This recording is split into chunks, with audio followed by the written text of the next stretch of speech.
Hello, good morning, good afternoon, good evening, good night. My name is Haley Perez, and today I will be talking about the artificial intelligence and the government, power, policy, and protection. So, what is AI, do you ask? Well, I'm glad you asked. AI is machines, basically, artificial intelligence, machines that stimulate human thinking and decision making. Um, Societal examples include chatbots, facial recognition, predictive policing, and drones. So let's start with the basics. AI refers to technologies designed to perform tasks that typically require human intelligence, but it does it for you. It does it all for you. So, in the federal government, this is where it plays a large role because it's being used for all these that I listed: drone surveillance, facial recognition, predictive policing, security, etc. So imagine a world where AI can predict crimes before they happen or decide who gets flagged at the airport and who doesn't. And it kind of sounds like science fiction, but in some cases, it's already happening. This is why it matters at a federal level, at a constitutional level, because AI is touching areas protected by the Constitution: speech, privacy, equal protection, freedom of speech, and the government is responsible for regulating it responsibly. So the big question is, should machines make decisions about us? And if they do, who makes sure they're fair, accurate, and responsible? So did you know that 66% of Americans say they would not want to apply for a job with an employer who uses AI to help with hiring decisions? And this is from pewresearch.org. That's crazy if you ask me. Um okay. AI privacy and rights. So, one, it powers mass surveillance and recognition. One second. All right. I'm so sorry. I had to go for a minute. But AI and privacy rights. It powers mass surveillance and recognition. AI lacks transparency, or it doesn't have consent by people because people are rarely told when they're being monitored. There's no clear accountability when mistakes are being made if they're being used by local law enforcement, because it's known that AI can scan and identify thousands of faces per second from security cameras or social media profiles used in airports, on city streets, even in schools. So tracking real time without permission, without people knowing, I don't know about that. And then they're used by law enforcement and federal agencies. For example, ICE and the FBI have both worked with companies like Clearview AI. Um, and they created massive face databases scrapped from online images. Even local law police, um, they use without even needing a warrant.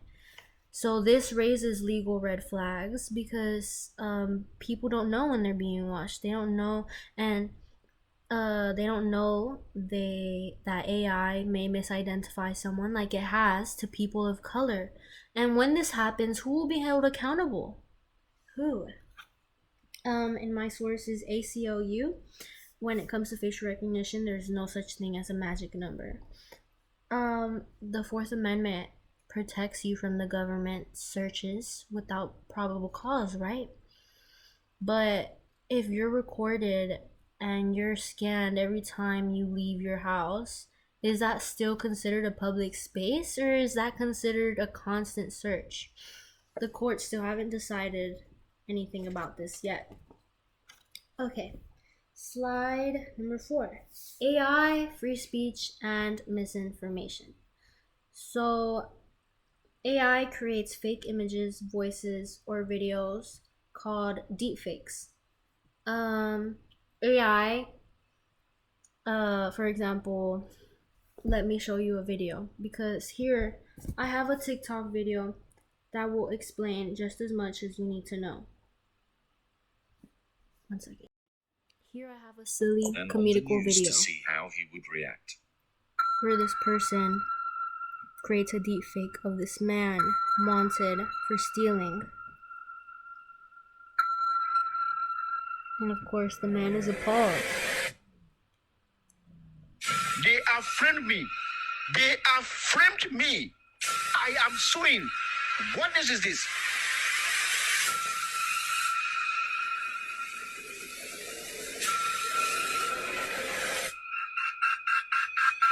Whatever video they have is fake. It's IA or AI, whatever it's called. I started sending him more. He created more deepfakes.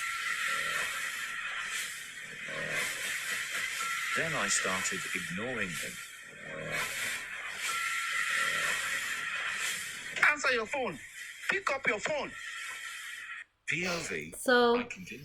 although this is just a joke, a video intended to be serve as a joke, this is still extremely bad because who knows what AI could do in the hands of the wrong people, especially like terrorists. If working class citizens like us have access to this, imagine the grand scale things that bad corrupt people can do.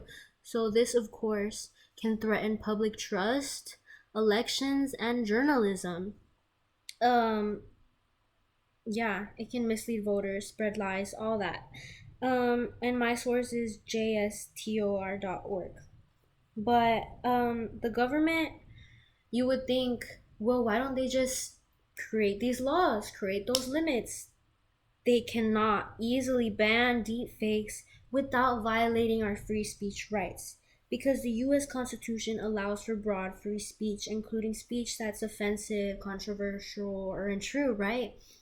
But where does AI generated speech fall into under current law? We don't know how to fit this into our current law yet. So as a result, private companies like YouTube or Meta, they decide what to allow or what to remove without no uniform federal law to guide them. So AI and national security. So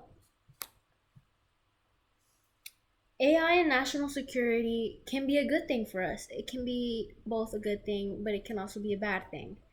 And my source is crsreports.com or .gov. But in national security, AI can boost military speed and precision, and it can expand federal war powers with little oversight.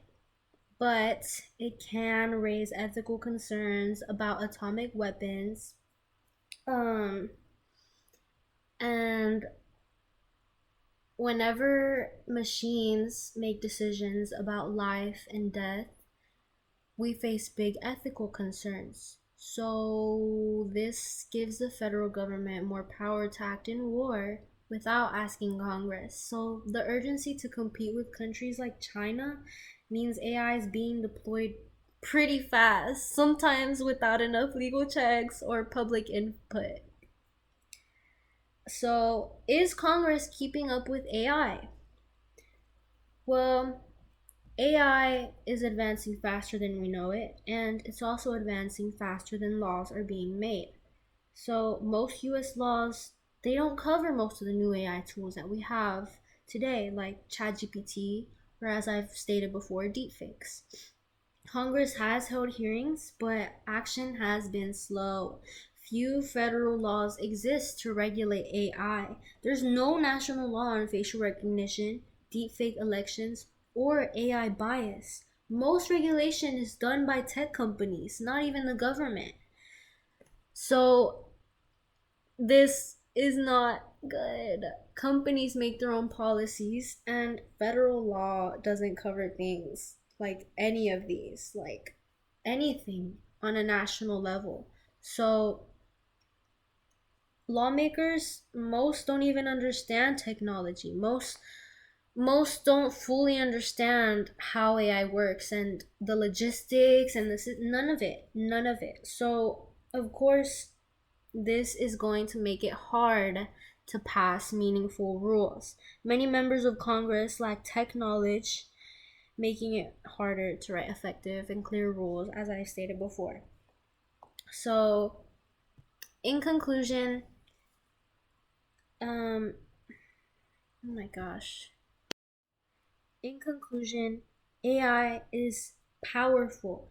It's changing how the federal government works in defense, surveillance, law, policy, all of it. You name it. It's changing it all. The government must catch up. Laws and protections not keeping pace with AI while still protecting civil liberties, fairness, and constitutional rights will eventually catch up to us if the government doesn't catch up to it first. The challenge is this: innovation versus oversight. The US must lead in AI while still protecting civil liberties, fairness, and constitutional rights.